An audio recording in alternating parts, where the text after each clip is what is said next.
Hello students, आपका Shri VP coaching में स्वागत है। यहाँ पे आपको आज मैं आर्टिकल का द का यूज पढ़ाने जा रहा हूँ। आशा है कि आपको समझ में आएगा। यहाँ पे आपको पूर्ण मन से पढ़ना है। यदि आप पूरा मन पढ़ाई में लगाते हैं तो मैं 100% कहता हूँ कि आपको पूरा समझ में आएगा। इसकी फुल गारंटी है। और जैसा यहाँ पे समझा जाएगा ऐसा आपने कहीं नहीं सुना होगा, ना ही पढ़ा होगा। आपको यहाँ ग्रामेटिकली जो भी समस्याएं हैं सारी सॉल्व कराई जाएंगी। तो इंग्लिश में जो आर्टिकल हैं, आर्टिकल के दो प्रकार हैं, एक इंडेफिनिट आर्टिकल, एक डेफिनेट आर्टिकल। तो ये अंदाज में पढ़ा चुका हूँ पहले ऑफलाइन बैच में। अब थोड़ा सा एक वीडियो डाल रहा हूँ, आपको कैसा लग रहा है आप मुझे बताइएगा, तो मैं और भी आपको पढ़ाऊँगा आगे चल के। तो यहाँ पे आपको क्या पढ़ना है, डेफिनाइट आर्टिकल ता।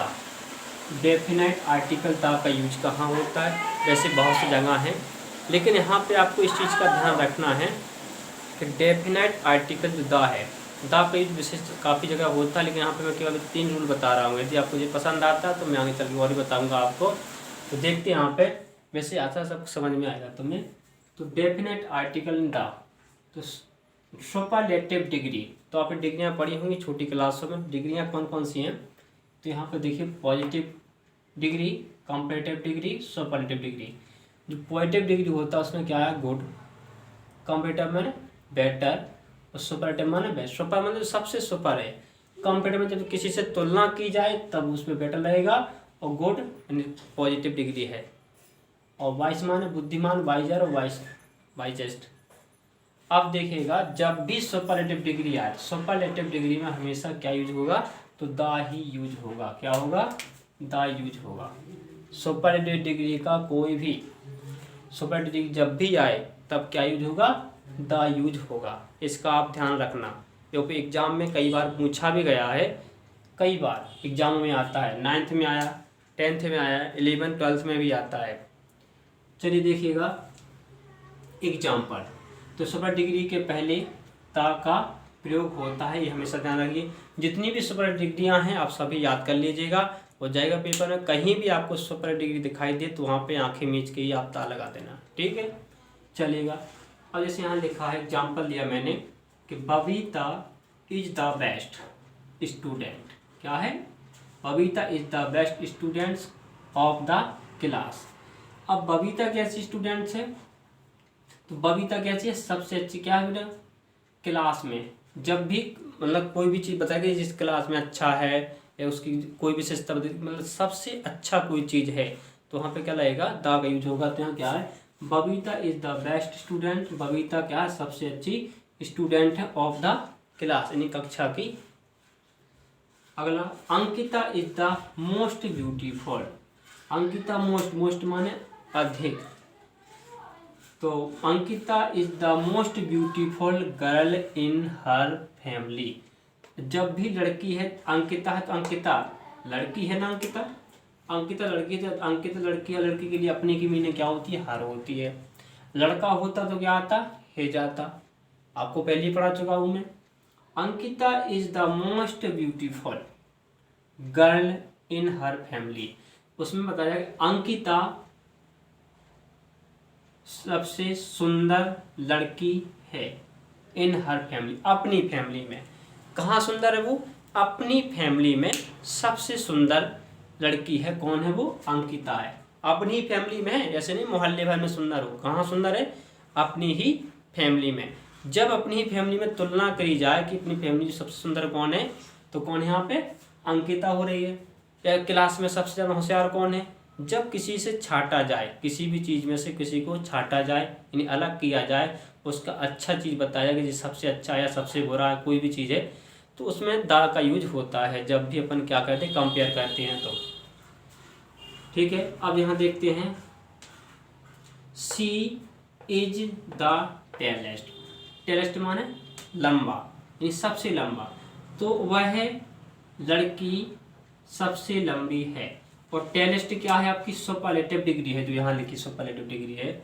सुपरलेटिव डिग्री है इन द क्लास, क्लास में वह सबसे लंबी लड़की है। तो कहाँ है, क्लास भर में सबसे लंबी लड़की है कौन है, वह लड़की। बात समझ में आ रही ना, जो तुलना की जा रही ना, तो क्या लगा दा। जब भी सुपर डिग्री का यूज हो तो क्या लगता है, क्या लगता है भैया, दा लगता है। और जो क्या सबसे, Babita is the best student of the class में सबसे अच्छी छात्रा कौन है, बबीता है। चलिएगा देखिए आप, अब कुछ अपवाद होते हैं, हर चीज़ का अपवाद है।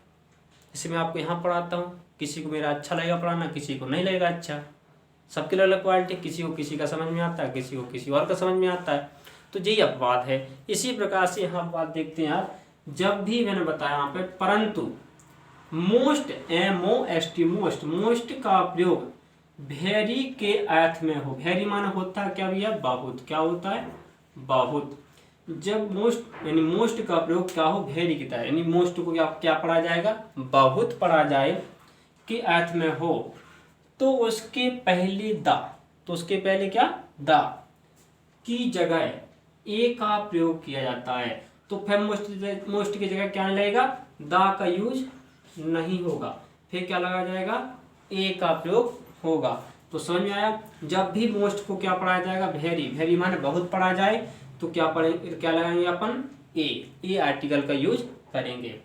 जैसे example, she is a most beautiful girl, she is a most beautiful girl, यानी वह है अधिक सुंदर एक लड़की है, मतलब वह है एक अधिक सुंदर लड़की है। जब भी क्या हो रहा, बहुत, यानी अधिक बोल दो या बहुत सुंदर, इसकी तुलना किसी की गई, क्या नहीं की गई ना तुलना, यहाँ बताया जा रहा कि वो क्या अधिक सुंदर लड़की है, तुलना किसी से हुई नहीं हुई ना। जब अधिक बात हो रही या ज्यादा हो रहा तब क्या लगा, ए लगा।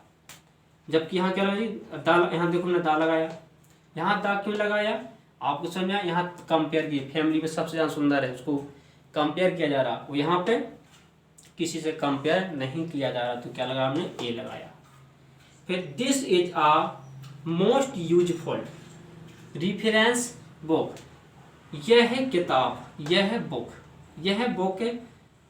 अधिक यानी बहुत दार्शनिक उपयोगी बुक है, दार्शनिक बुक है, दार्शनिक रेफरेंस बुक माने दार्शनिक बुक, दिग्दर्शक बुक, ठीक है।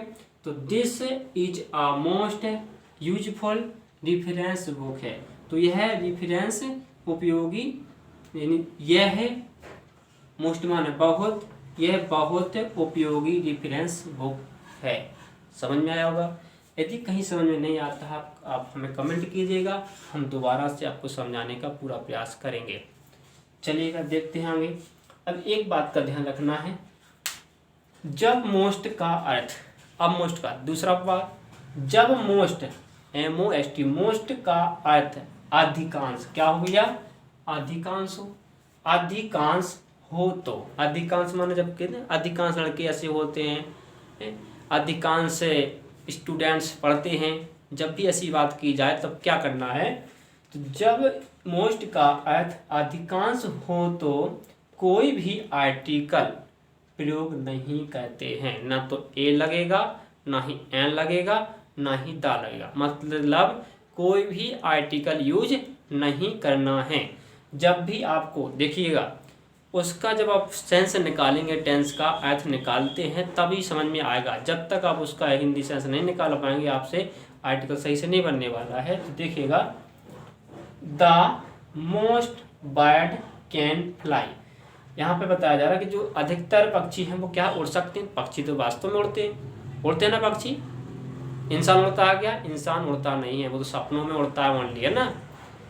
तो क्या है, the most birds can fly, तो यहाँ पे क्या है, अधिकांश बताया जा रहा है, यहाँ मोस्ट का अर्थ क्या है, अधिकांश, अधिकतर या ज्यादातर पक्षियां क्या है, उड़ सकते हैं, क्या है, उड़ सकते हैं। जब भी अधिकतर का योग हो जाए तो यहाँ क्या है, दा का उपयोग नहीं होना था, तो ये वाक्य क्या हो जाएगा, सेंटेंस गलत है आपका। यदि आपको किसी भी एग्जाम में बैठते हैं आप, SSC NDA कोई भी मतलब केंद्र लेवल के एग्जाम में बैठते हैं, तो वहाँ पे आपसे ऐसा वाक्य पूछा जाएगा, वो पूछा जाएगा क्या वाक्य सही है, तो आपको क्या है, दा लगा, तो क्या है, गलत है।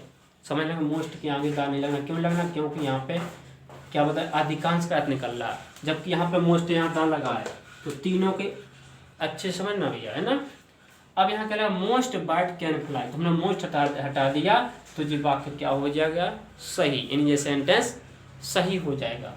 ऐसे ही वीडियो देखने के लिए हमारे चैनल को सब्सक्राइब करें। आशा है कि आपको समझ में आया होगा। और अंग्रेजी को हिंदी शब्दों में इतने अच्छे से समझाने का प्रयास करेंगे।